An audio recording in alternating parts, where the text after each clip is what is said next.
بسم اللہ الرحمن الرحیم۔ السلام علیکم ناظرین۔ کراچی میں ڈاکٹر وسیم افندی صاحب بتاتے ہیں کہ چند دن پہلے میرے پاس ایک نوجوان کو لایا گیا تھا جسے سر پر گولی لگی تھی۔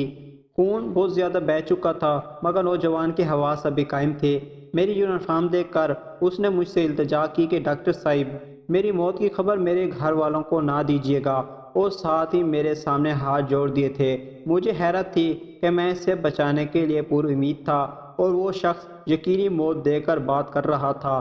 خیر، میں نے اسے تسلی دی اور آپریشن تھیٹر پہنچے، جہاں اسے بے ہوش کرنے کے لیے انجیکشن دیا گیا، اور ساتھ ہی میں اس کی رواداری بھی سنتا رہا۔ کہانی سناتے سناتے لڑکا بے ہوش ہو گیا اور اسی بے ہوشی کے دوران اس کی موت ہو گئی، مگر اس کی موت مجھے جھنجھوڑ کر رکھ گئی، شاید پڑھنے والے کو بھی جھنجھوڑ دے، اس لیے واقعہ بتا رہا ہوں کہ جب لڑکے نے التجا کی کہ میری موت کی خبر میرے گھر والوں کو نہ دیجیے گا، بلکہ لاش ایدی سینٹر یا چھپایا کے حوالے کر دیجیے گا، میں نے اس سے پوچھا ایسی کیا وجہ ہے؟ اس نے بتایا کہ میرے والد صاحب فوت ہو چکے ہیں، میری 3 چھوٹی بہنیں ہیں جنہوں نے پچھلے 2 دن سے کچھ نہیں کھایا، مجھے آج 2 دن بعد مزدوری ملی اور میں دہاڑی لگا کر آ رہا تھا کہ راستے میں ڈاکوؤں نے مجھے لوٹنے کی کوشش کی۔ میرے پاس کل دولت وہ آج کی دہاڑی لگ جانے والی مزدوری اور یہ ایک پرانا سا موبائل تھا۔ اگر صرف میری بات ہوتی تو میں شاید یہ 1300 روپے ڈاکوؤں کو دے دیتا،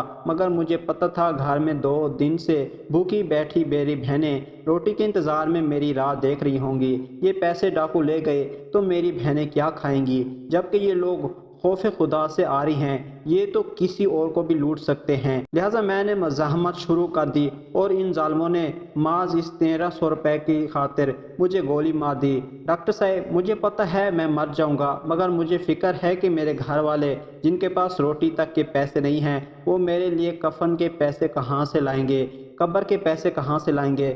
لہٰذا میرے گھر والوں کو میری موت کی خبر نہ دیجیے گا۔